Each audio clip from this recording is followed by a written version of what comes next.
कितना खौफ होता है रात के अंधेरों में, कितना खौफ होता है रात के अंधेरों में, पूछ उन परिंदों से जिनके घर नहीं होते।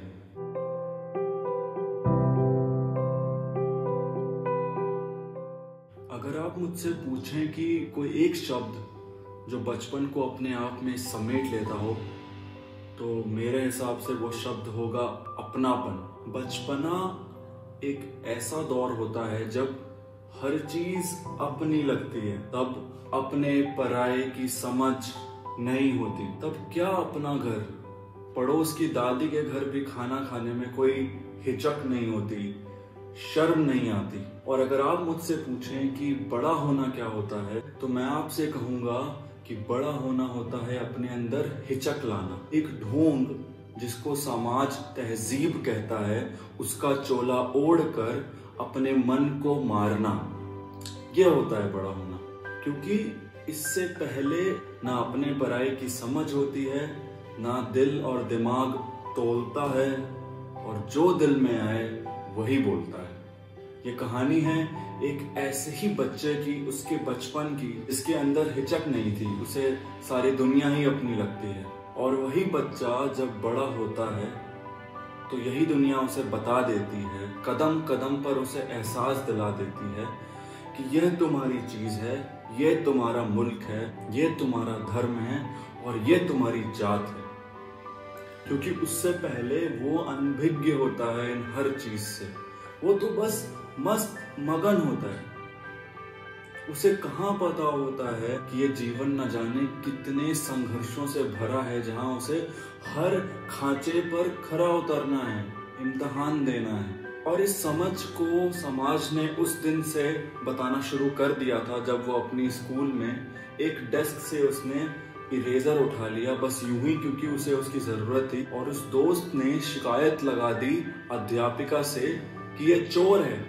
उस व्यक्ति को बहुत बुरा लगा और यकीन मानिए उस दिन के बाद उसने किसी से भी कोई सामान लेना कतई जरूरी नहीं समझा। तो धीरे धीरे ये सिलेबस समाज उसे पढ़ा रहा था। अब बात अगर हिंदुस्तान की होती है, एक चीज काफी कॉमन है, पेक्यूलियर है हमारे समाज में, वो है बचपन में क्रिकेटर बनने का सपना। ये वही मुल्क है जब हर बच्चा बड़ा होता है सचिन को देखकर, कोहली को देखकर, यह सोचकर कि वह भी एक दिन भारत के लिए खेलेगा और अपने परिवार की तकदीर बदल देगा। वो गाड़ियां खरीद पाएगा, वो शौक पूरे कर पाएगा और वो हर चीज कर पाएगा जो आज वो दूसरों को करता देखता है। और इसी अरमान को पूरा करने कुछ खुशकिस्मत बच्चे ज्वाइन कर लेते हैं क्रिकेट की एकेडमी। तो एक शाम थी, वो एकेडमी में था। अब ये गली की कॉस्को बॉल तो थी नहीं, ये तो चमड़े वाली गेंद थी जो काफी सख्त होती है। तो एक गेंद उसकी कलाइयों पर जा लगी। अब मामला थोड़ा गंभीर था। जैसे ही मुझे चोट लगने की खबर मिली, मेरे पिताजी आ गए फट से स्कूटर में, उसे लेकर अस्पताल ले गए। अपने बेटे के वात्सल्य में शायद पिताजी का भी बचपन वापस आ गया कि वो भूल गए कि वो जिस घर में रहते हैं वो उनका अपना घर नहीं है, बल्कि किराए का मकान है। और वह महीने की आखिरी तारीख थी और जो मालिक हैं वो घर के बाहर खड़े हो चुके थे। किराए में कुछ घंटों की देरी होने की वजह से वो मेरे पिताजी को जलील कर रहे हैं। हर इंसान के लिए जो उसके पिताजी होते हैं वो किसी सुपरमैन से कम नहीं होते। हर बच्चे को ऐसा लगता है कि उसके पिताजी दुनिया का हर काम कर सकते हैं और सबके लिए सबके पिताजी उसके हीरो हैं, आदर्श हैं। और अगर पिताजी को आप अपने आंखों के सामने जलील होता हुआ देखें तो शायद इससे ज्यादा दुख एक बच्चे के दिमाग को कभी नहीं पड़ सकता।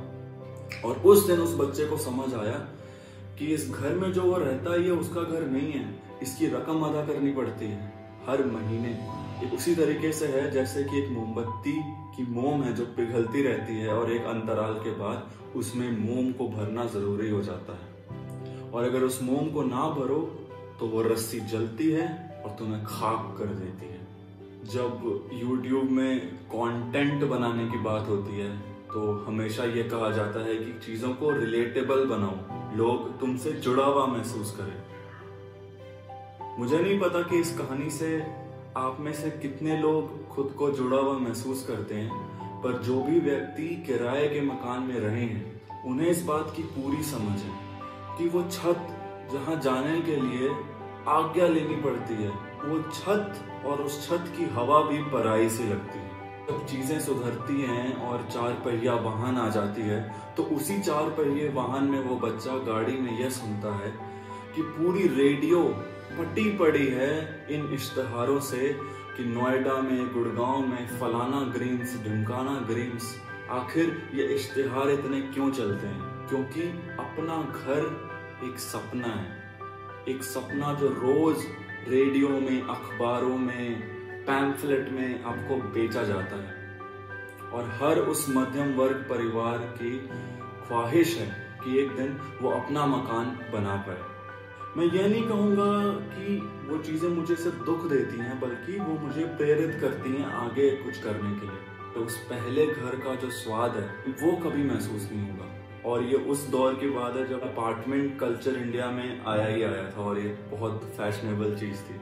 और ये मेरे लिए भी बहुत बड़ी बात थी कि मैं जिस मकान में रहता हूँ वहाँ लिफ्ट लगी हुई है, तो मैं तो कुछ हफ्ते तो लिफ्ट को ही बटन दबाता रह गया। उस घर की सफाई करने में एक आनंद सा महसूस होता था, क्योंकि उसे अपना पत्थर कहने का दिल करता था।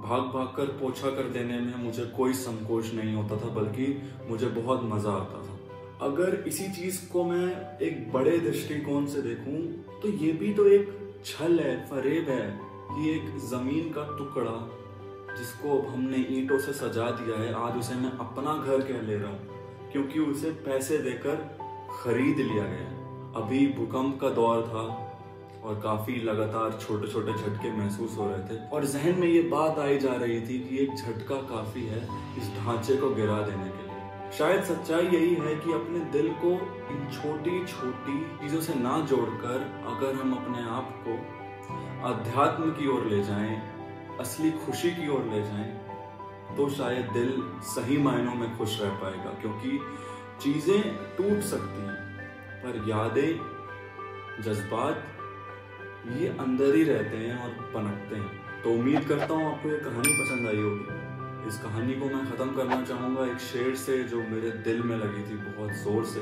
और वो कुछ इस तरह है कि कितना खौफ होता है रात के अंधेरों में, कितना खौफ होता है रात के अंधेरों में, पूछ उन परिंदों से जिनके घर नहीं होते। इसी के साथ मैं आपसे विदा लेता हूँ, मिलते हैं अगली वीडियो में। धन्यवाद।